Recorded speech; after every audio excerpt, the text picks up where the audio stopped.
What is the difference between failure and success in salespeople?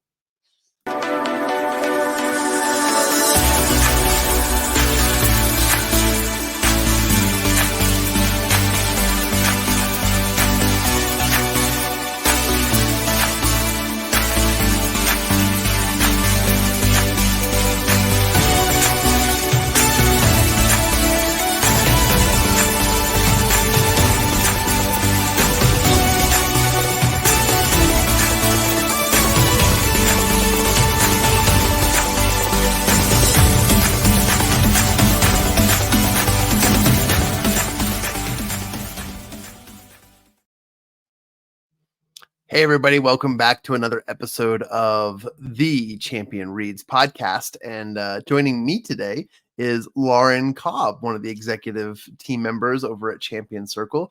My name is John Kovacs Jr. I am the founder and CEO of Champion Circle. And today it's a small crowd, but we're excited about the conversations to be had. Bad timing. That was a really, really big sneeze. I felt it coming the second I started talking.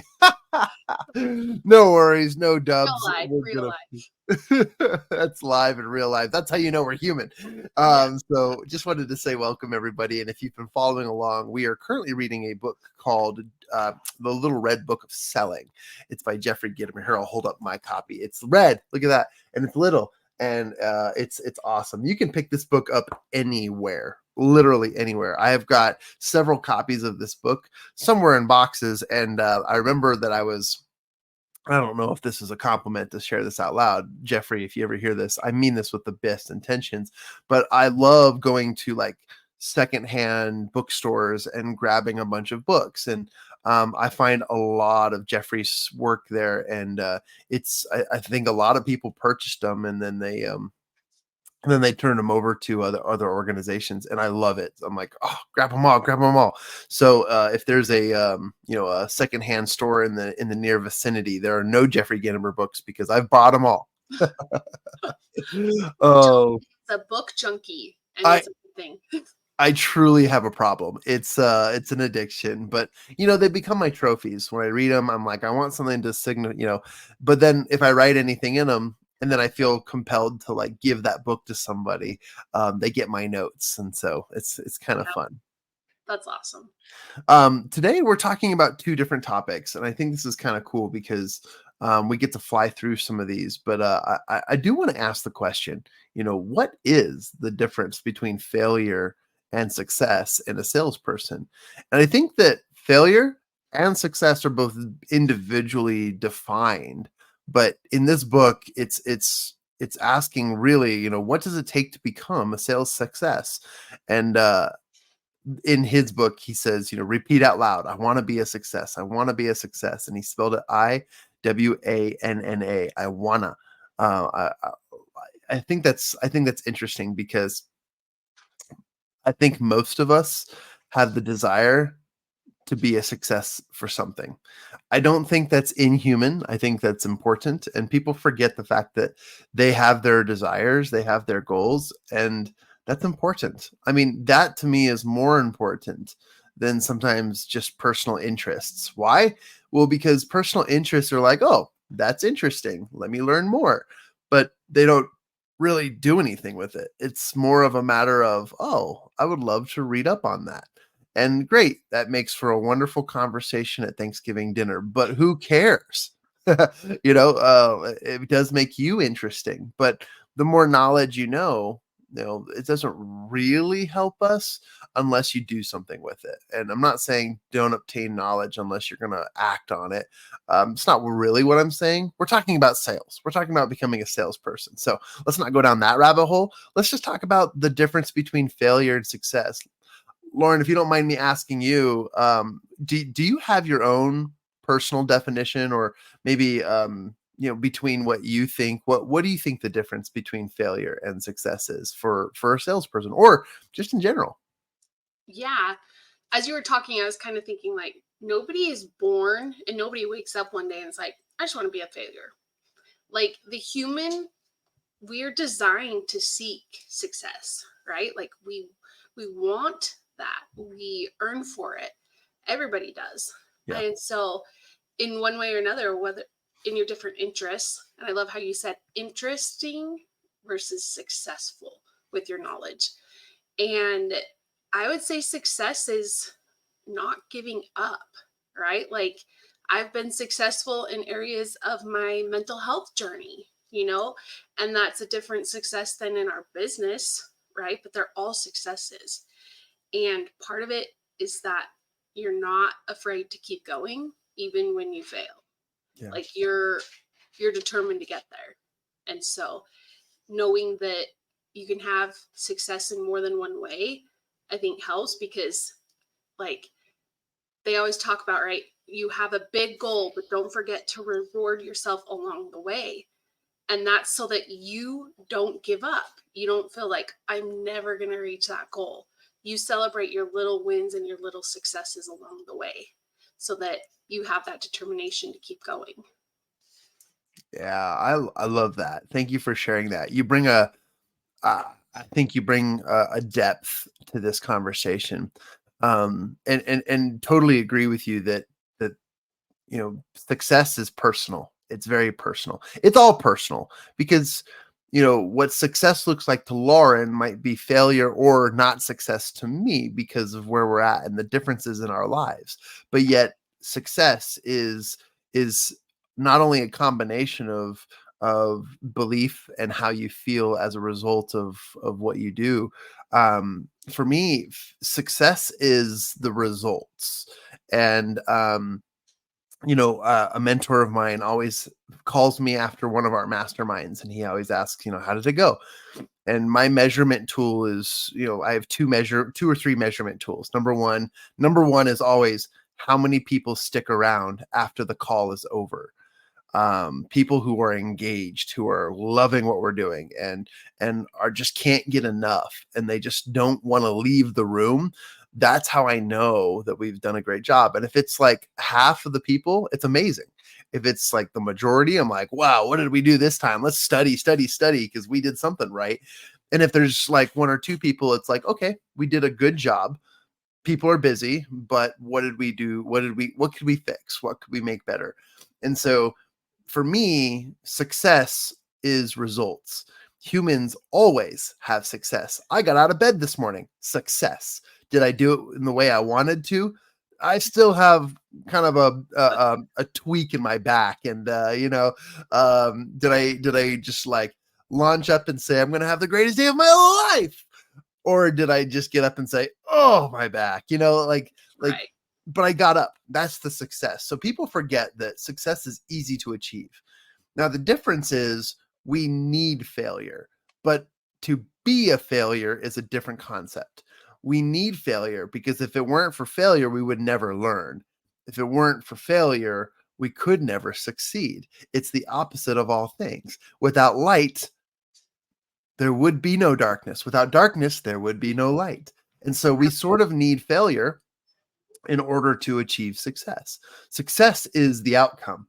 Whether it's a positive success or a negative success, who cares? It's success. Give yourself more credits, people. You have literally gotten out of bed today. You woke up and the sun rose another day. That's a miracle. Somehow, some way, we are orbiting around a gravitational pull, and yet our existence is not a guarantee. Yet here we are. Success. It's awesome. And failure is one of those things where if it's the chicken or the egg, right? We kind of need both. But to bring this into more definites, failure is necessary for the process of elimination. We'll use the cliche, but I always love my man, my boy Benjamin Franklin, and they claim that it took 1,000 attempts to creating the light bulb, and by the not creating a light bulb, but getting the light bulb power, right? And the 100 today. Exactly. Yeah. And if he had given up on 500, would that failure have been would have brought light and success into our lives? Absolutely not. We'd be working by candlelight still. And I can't imagine my life being different. I wouldn't have this ring light in front of me. I wouldn't have this laptop in front of me. So long story short on all that, before I go into too many tangents, I think there's a difference between being a failure and experiencing failures. We definitely need to know. Yeah, like I was reading and it's talking about separating failure from failing. So many consider failing and failures as different concepts, with failing as the act of trying something you learn and it doesn't work, and failure is the act of giving up and not continuing to try. And it talks about thinking of them as separate terms can help you stay motivated to keep going towards success. And I love that because, like, you know, in my realm of what I've been determined to succeed at lately and at a higher level is the digital marketing. And my mentor was talking about, like, you just go get your videos out there. It doesn't matter, because we all know that it takes building up your channel. It takes building up trust. And we've talked about this before with our teachings and recordings and trainings. You just go and do. It doesn't have to be perfect. You will build upon and gain that confidence as you go. Your first tries will probably be failures, but it's not that you're failing. It's that you're still learning and you're on the road to success. But you have to keep going. You can't just, nobody jumps out of the gate perfect, right? Like, and in that, she talks about assuming success, right? Like, you have to have that mindset. I am working at this. You know, these videos aren't going to produce me 100 sales the first week, but I am getting more successful and comfortable, and I am going to get those sales next week. You know, like, you're practicing, you're building up to assume those sales are coming, kind of thing. Oh yeah. I love that. And thank you for that good summary too. In the book, Jeffrey Gitomer gives us 18.5 secrets to sales. He says, okay, the secrets of sales success are not real secrets. They're fundamental steps, and the successful people and entrepreneurs have been executing them for centuries. They're more like attributes that high achievers have in common. And I'm just going to read them off because these are kind of interesting. And we've already covered like 10 out of the 18 in our conversation so far. But number 1 is believe you can. Number 2, create the environment. Number 3, have the right associations. Number 4, expose yourself to what's new. Number 5, plan for the day. Number 6, become valuable. Number 7, have the answers your prospects and customers need. Number 8, recognize opportunity. Number 9, take advantage of opportunity. Number 10, take responsibility. Number 11, take action. Number 12, make mistakes. I like that. Make mistakes. The best teacher is a failure. It's the rudest of awakenings and the breeding ground for self-determination. Freaking love that. Number 13, willing to risk. Number 14, keep your eyes on the prize. Number 15, balance yourself. Interesting. And number 16, invest, don't spend. Number 17, stick at it until you win. I love that term. And number 18 is develop and maintain a positive attitude. But 18.5 is ignore idiots and zealots. Yes, that's awesome. Yeah, and it's funny. We have a list that we go through for our team on digital marketing. I shared it with you a couple days ago. Yeah. And it is very specific, you know, but then at the very end, it says plan for tomorrow, right? Like, so even if you didn't reach everything in that list for that day, plan for tomorrow, you know, so you can set yourself up for success for the next day. Even if you're not reaching your goal, ultimate goal the next day, you're planning for it. And you're going to do what you can and what you have in your toolbox to get there. Like, you have to be ready for the next day, right? You're not just like, I'm one day and I'm good. I've reached it. but you're planning for success day after day.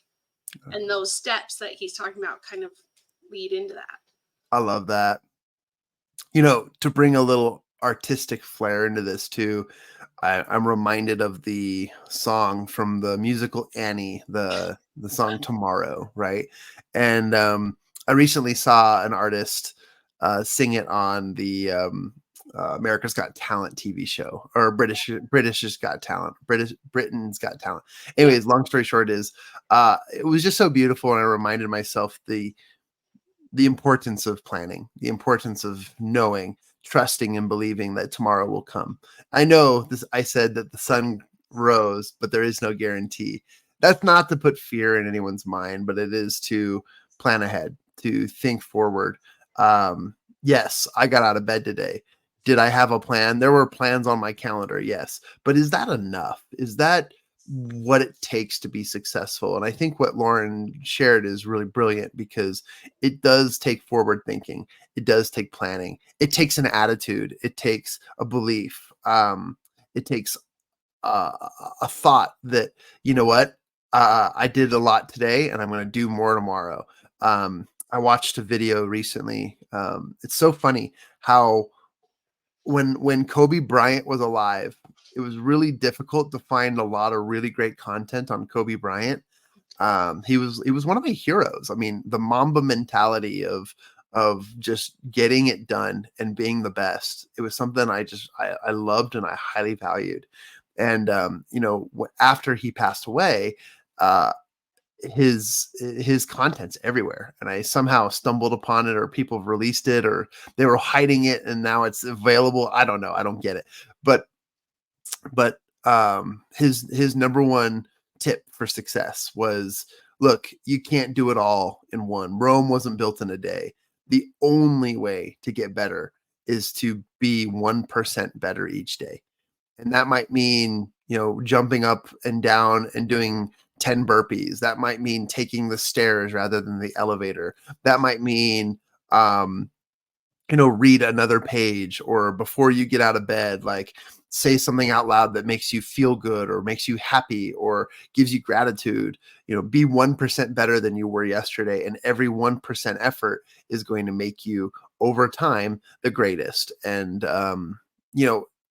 when it comes to success in sales that Jeffrey Gitomer is talking about, just be 1% better. There's so many principles, but these aren't revelations. These are just things you can add together, and they're correlations of the the highest achieving salespeople in the world. And yet, do they master these all at once? Very few do, but most of them use a combination of all of those to achieve their own success. Yeah. Well, and it's interesting because whatever industry you come across, a lot of those fundamentals are the same, right? Getting your mindset right, starting out the day correctly is going to get you farther in your day than just waking up, like you were saying, like, oh, I just have something on my checklist to do, So mentality has a lot to do with it in success and failure. And I've learned that over the last few years. It's not just like back in high school and middle school playing basketball. It was like, I'm just going to practice and I'm going to be able to, I can get those free throws all I want. I'm just going to be able to do it. And to an extent, yes. But when your mindset isn't there and it's all about you, then it doesn't make you a great basketball player, right? Like, I had to figure out, I need to be able to make a free throw, but I got to be able to play on a team, right? If I want to be successful, I can't win it all on my own. My team I need to play with them. And so it's a lot more mental than physical. And it's still true today, in any industry. So true. But I love, will you tell us again your little acronym for LEARN? I Yeah. keep forgetting it. Absolutely. We use that in Champion Circle as like setting up our day for success. Yeah. And it was something that I think we developed as a team. And over time, I'm trying to memorize it and help people also learn it. But LEARN is LEARN. It's an acronym, and it stands for Listen to Positive Audios, engage with our community. We're a community of achievers. A stands for action through accountability or accountability, which literally just means, reach out to those who can help you do what you said you were going to do first. It has a lot to do with integrity. The R in learn stands for read. Read at least once a day, at least a page, 10 words, whatever. Just read something positive or read something in your industry. Read something that's going to progress you. And this is that 1% factor, right? Just read something. I'm not saying like read text messages, but like read something outside the norm, right? And N stands for nurture. And this kind of encompasses the rest of everything. Because if you learn every single day, you're going to grow. But what do you do with that? The N stands for nurture. Nurture your mind, body, and soul. Meaning if you need to take care of your body, eat the right things, do the right things. If you need to take care of your mind, go to therapy or do some prayer or meditation or whatever it might be. Your soul, if you need to take care of your soul, do what it takes to make you happy, focused, and ready. Jeffrey Gitomer talked about this. He said, especially in this concept, it was like principle number right here. It's principle number 2, create your environment. Like your soul cannot thrive if you are working in a frictional environment, one that is keeping you from gliding across the surface and really making it easy for you to have success. So I love that. Did you want to add anything to the learn? We basically say to our champions, members of champion circle is what we call them. You need to learn every single day. Learn, listen to audios, engage with the community, accountability, read, and nurture. What were your thoughts on that? I think of nurture as the action step, right? We've done all those things. Now, what are we going to do to progress in that? Because we can just read, like you were saying, and do nothing with it. It's just going to store us information, make us interesting. We'd be able to recall it on things like this in situations. But nurturing is actually taking it and moving forward with your day. Like you have to put in those action steps. For me, it's create the content, go talk to the people, get out there and do and live the life that I'm thinking about and learning about. So I hear you say it, and then I've multiple times been like, nurture is the action. That's where we move forward from our day. So you start it out correctly, get yourself in the mindset and ready to go, and then you go. So I just put a huge smile on my face, Lauren, because I saw that light bulb moment come on for you. But more importantly, that is going to be such a great social media clip that you just shared. Willie, if you're watching this recording, that is the clip. That's the clip of this episode.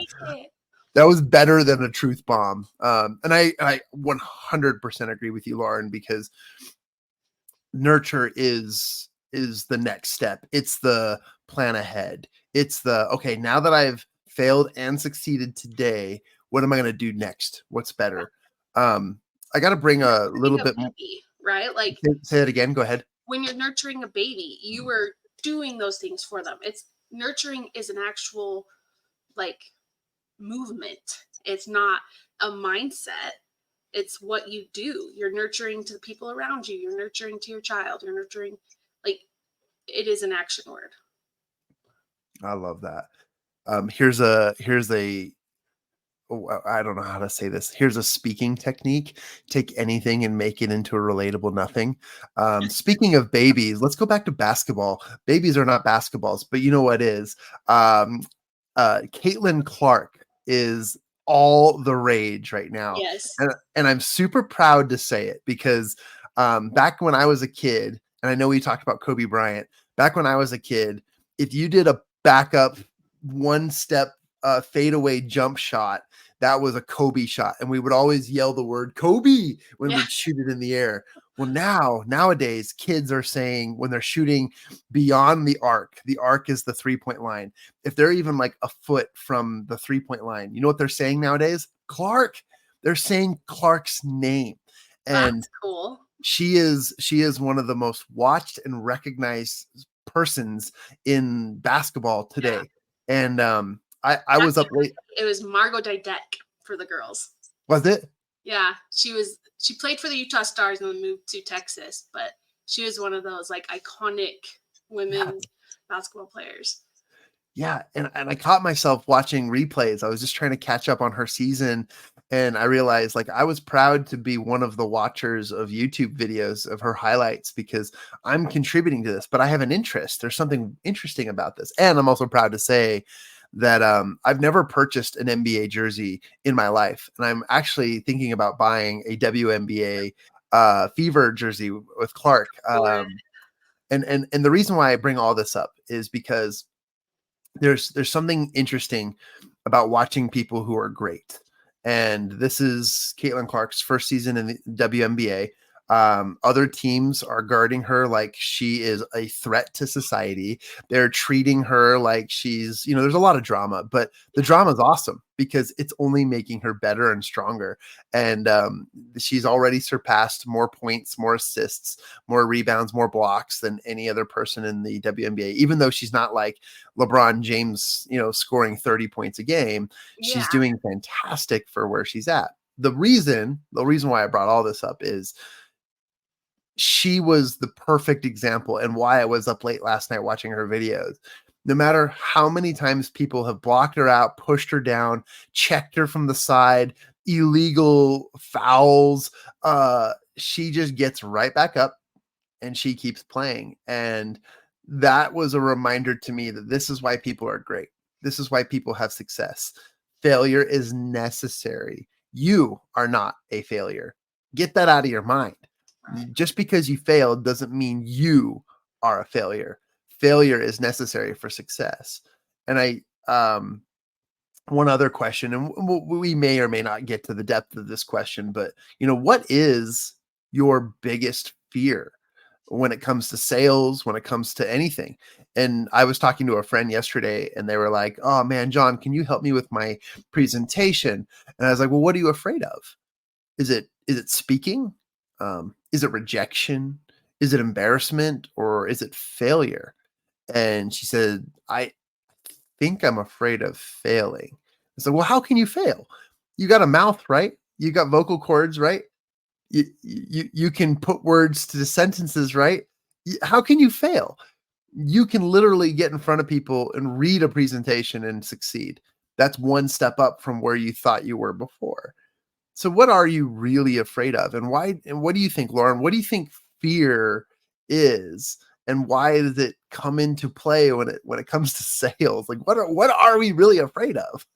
yeah. I'd say being turned down, like Rejection. that what you have and what you find so interesting isn't going to resonate with somebody else. Mm.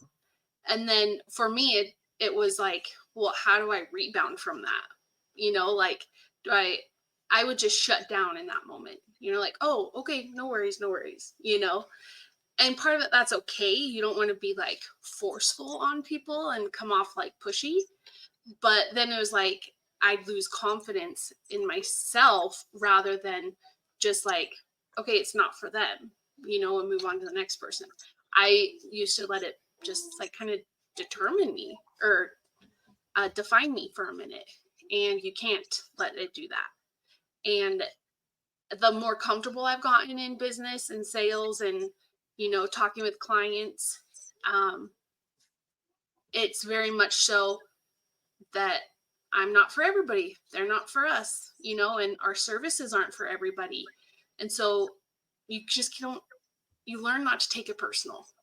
And you're never going to be perfect, but you're going to be improving, you know, and maybe they'll be in a different spot later on, but they're going to be watching you. Once you come to them, you go on their radar, right? And if they're in a different spot in life, they might come back to you, but you don't let it define you or define your relationship with that person. Like, it's just, you have to be able to cut and dry. We're good. We're going to keep moving on. I'm just because they said no doesn't mean I don't have something worth sharing. Absolutely. And you nailed it on the head. I want to read part of um, what chapter is this? This is just another section of the book on fear. And Jeffrey says many salespeople fear making sales presentations, but by far the biggest fear salespeople have is fear of failure. It has a cousin, fear of rejection. And rejection is the pathway to failure. If you fear it, but while failure itself is real, the fear of it is a condition of the mind.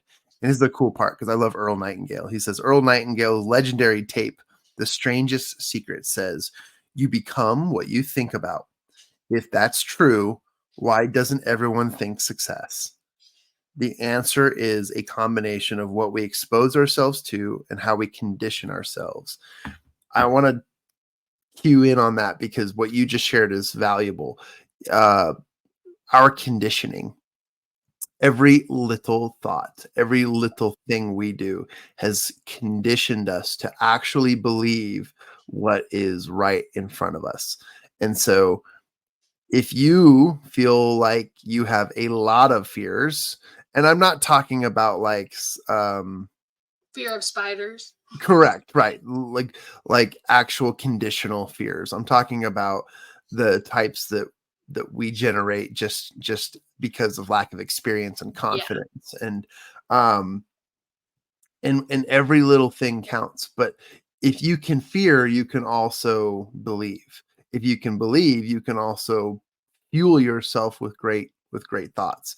It's just a matter of conditioning the brain in a different way. But a lot of people can't see outside of that. And I've been in those shoes. I've been in that mindset before. I think we all have. The fastest way to create negative thoughts is just look at finances. Like finances is a hard thing to come to Yeah. terms with because it is a culmination and representation of your actions or lack thereof. And it's hard for people to come to terms with that. But if you start thinking positively and looking at these things in different ways, all of a sudden finances is not a dig nor negative, but it becomes a highlight and a success. So all in all, I think for salespeople, or especially for me, it is all about mindset. And you can choose to be a great speaker, salesperson, whatever it is that you want to be. And it's through your mental conditioning. Now, does it happen overnight? It can, but it doesn't. It's Rarely. something that you should, yeah, rarely. You should definitely work on it every single day. And people ask me, look, well, John, well, you're a professional speaker. Do you get nervous? And the answer is yes, of course I get nervous. What am I afraid of, though? I'm afraid I'm going to mess up my line. I'm going to appear incompetent in front of a crowd of people. Um, at this point, my greatest fear is my message going to reach every person in the audience? And I don't think it does still. And I think that's a legitimate quote unquote fear, but it's not a failure. It's a, how do I get better? How do I reach every single soul? How do I make eye contact and make a connection and really build a relationship through the stage to my audiences?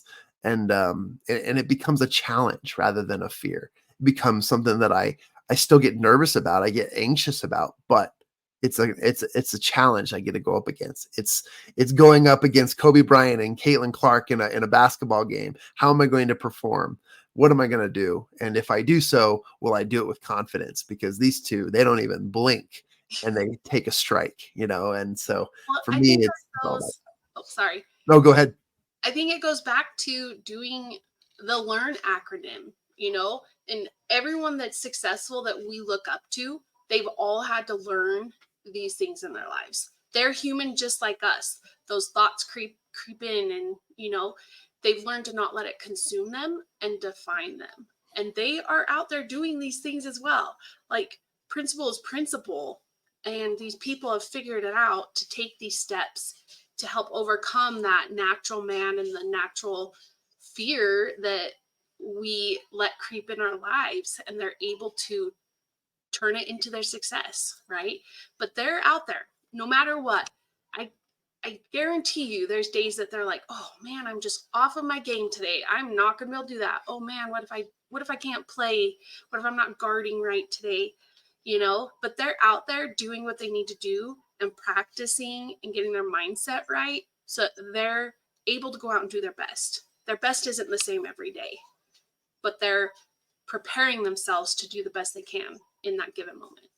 And so they're doing these things, you know, whether it's basketball, whether it's sales, whether it's, you know, the president of the United States. I'm sure they get scared of any country to go out and speak to everybody, you know. They're out there doing these things, hyping themselves up, getting their minds right before they go out to perform. And it's just been proven and talked about that that's what they still do, no matter how many years they're in the industry. For me, Lauren, you've had several mic drop moments in this conversation, and I appreciate what you just said there. And I think that's appropriate for us to end today's conversations on. I know we could keep going. We definitely have so much content to cover. This is the second episode of maybe 2 or 3 more, probably 2 more of Jeffrey Gitomer's. A little book, and we can. Yeah, yeah. This will be easy. We'll get through this one quick. It's the little ones that bring the most out of us. It's interesting. There's content to cover, but there's so much involved, and I couldn't agree more. And you brought up something that I think is a whole nother can of awesomeness, and that was, you know, let's talk about practice, right? Let's talk about the daily actions that go into developing the confidence necessary to succeed and fail. Because if you fail, you need to learn to fail fast, fail forward, fail so you can get right back up. My favorite motivational speaker, the one I grew up listening to the most, Les Brown, he used to say, if you fail, learn to fail and fall on your back, because if you can look up, you can get up. And I love most people, I just watched a silly video the other day.